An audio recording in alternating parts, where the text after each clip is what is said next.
जय हिंद दोस्तों। आज के इस वीडियो में हम लोग क्लास 10th मैथ का बहुत शानदार सवाल को सीखने वाले हैं। तो आज का हमारा क्वेश्चन है, सिद्ध कीजिए कि 7√5 एक अपरिमेय संख्या है। ऐसे क्वेश्चन दोस्तों बोर्ड एग्जामिनेशन में बहुत ज़्यादा पूछे जाते हैं। तो आइए इस सवाल को हम लोग सीखते हैं और इसे कैसे सॉल्व करना है बहुत अच्छी तरीके से मैं आपको सिखाने वाला हूँ। आइए वीडियो को शुरू करते हैं। तो दोस्तों हमारा क्वेश्चन क्या कह रहा है, सिद्ध कीजिए कि 7√5 एक अपरिमेय संख्या है। तो आइए इसको हल करते हैं और समझते हैं। तो जब भी दोस्तों आपके सामने ऐसे क्वेश्चन आते हैं, सबसे पहले यहाँ पर आपको मान के इस क्वेश्चन को हल करना होता है। कैसे मानेंगे? तो यहाँ पर कह रहा है कि सिद्ध कीजिए कि 7√5 एक अपरिमेय संख्या है, यानी कि आपको सिद्ध करना है कि 7√5 एक अपरिमेय संख्या है। तो मान लेते हैं कि 7√5 एक क्या होगी, परिमेय संख्या है। तो आइए मानते हैं, क्या लिखेंगे? माना 7√5 एक परिमेय संख्या है। एक परिमेय संख्या है।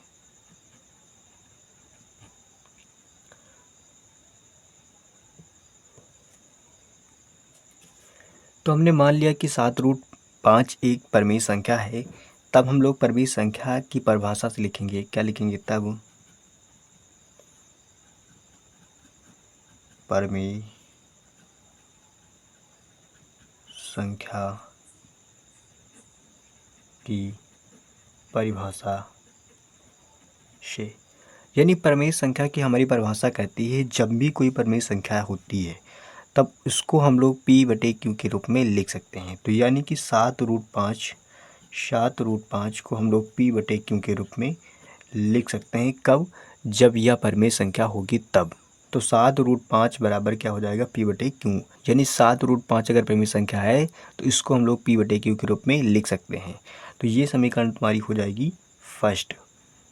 अब यहाँ पर आपको बताना रहेगा कि P/Q क्या है। तो नीचे आपको बताना रहेगा P व Q क्या है, सह अभाज्य पूर्णांक हैं। तो नीचे आप लिख सकते हैं एक लाइन में, P व Q सह अभाज्य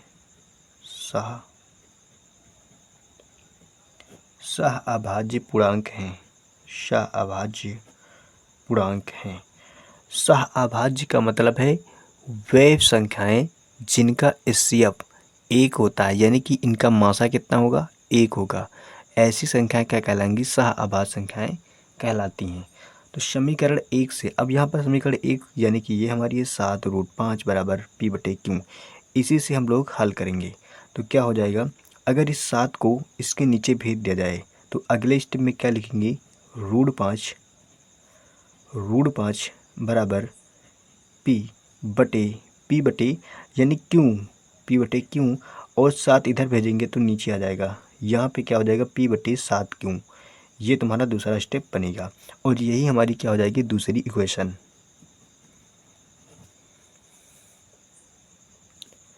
अब पहली इक्वेशन और दूसरी इक्वेशन हमें दोस्तों प्राप्त हो गई है। अब यहाँ पर हम लोग नीचे लिख सकते हैं कि चूँकि P व Q पूर्णांक हैं, P व Q पूर्णांक हैं, इसलिए यहाँ पर P और Q क्या है? पूर्णांक हैं। इसलिए P व 7Q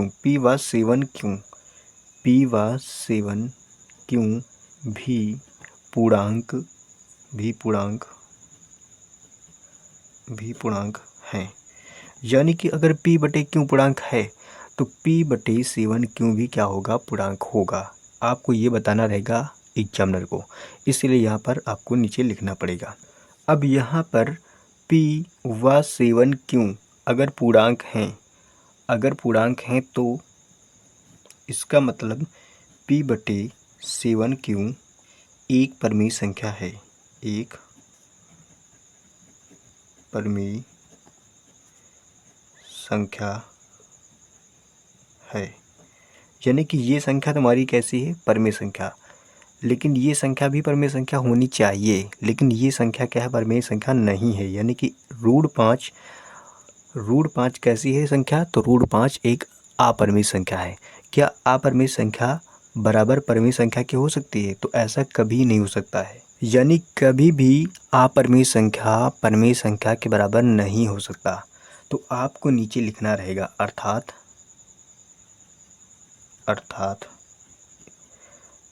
समीकरण 2 का, यानी इस समीकरण का दायां पक्ष परिमेय संख्या है। दायां पक्ष का मतलब ये वाला पक्ष, अर्थात समीकरण 2 का दायां पक्ष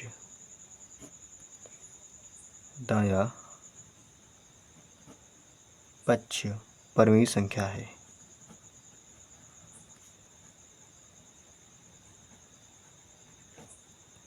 दायां पक्ष क्या है, परिमेय संख्या, अतः बायां पक्ष भी परिमेय संख्या होना चाहिए। तो क्या लिखेंगे, अतः